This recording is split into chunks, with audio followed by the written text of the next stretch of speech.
এই মানবতা লঙ্ঘন করেছে, তাকে ইন্ডিয়া থেকে নিয়ে এসে বাংলাদেশে বিচারের আওতায় আনতে হবে। ইন্ডিয়ায় বসে তিনি অনেক ষড়যন্ত্র করছে। বাংলাদেশের মানুষ যেমন খুনি হাসিনাকে বিতাড়িত করেছে, আমি ভারতের উদ্দেশ্যে বলতে চাই, ভারত তুমি কান খাড়া করে শুনে রাখো, বাংলাদেশের মানুষ তোমাদের এই ষড়যন্ত্র পা দিবে না, ষড়যন্ত্র প্রতিহত করবে। আপনারা দেখেছেন বিগত দিনে 15 বছর ধরে বাংলাদেশ জাতীয়তাবাদী ছাত্র দল কি পরিমাণ নির্মম নির্যাতন হয়েছে। আমাদের নেতাকর্মীরা বারবার গ্রেপ্তার হয়েছে, বারবার রিমান্ডে নিয়েছে, বারবার হত্যা করেছে, গুম করেছে।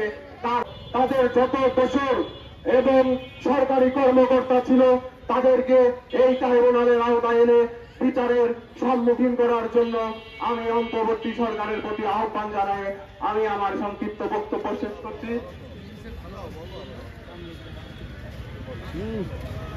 এবং অভিনন্দন।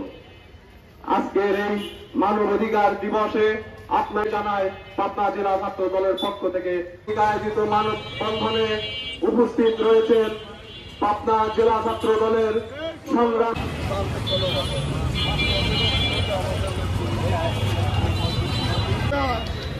পিছনে দাও, মাইকটা পিছনে পিছনে দাও।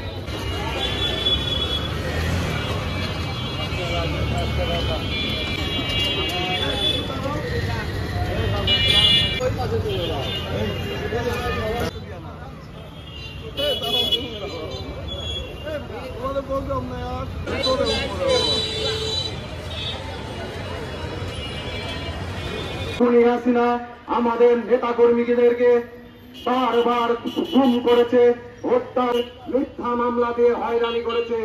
এমন মানবতা বিরোধী কাজ এই খুনি হাসিনা এই দেশে করেছে।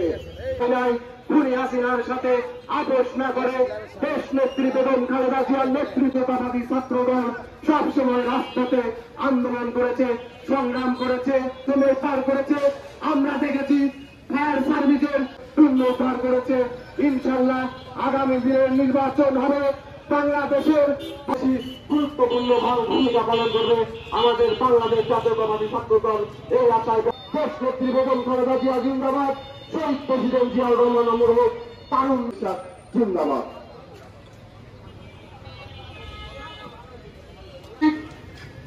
বাংলাদেশের সকল জনসাধারণের মানবাধিকার ক্ষুণ্ণ হয়েছে, ওপর নিপীড়ন নির্যাতন হয়েছে, ছাত্রদল সহ সাধারণ শিকার হয়েছে।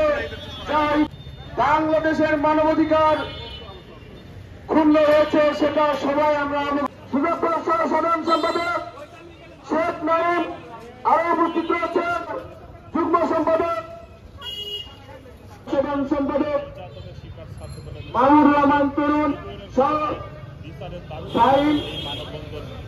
আরো অনেকে বাবু সহ আরো অনেকে সুযোগ্য সভাপতি সম্পাদক শেখ রুবেল আমাদের মাঝে বক্তব্য রাখছেন।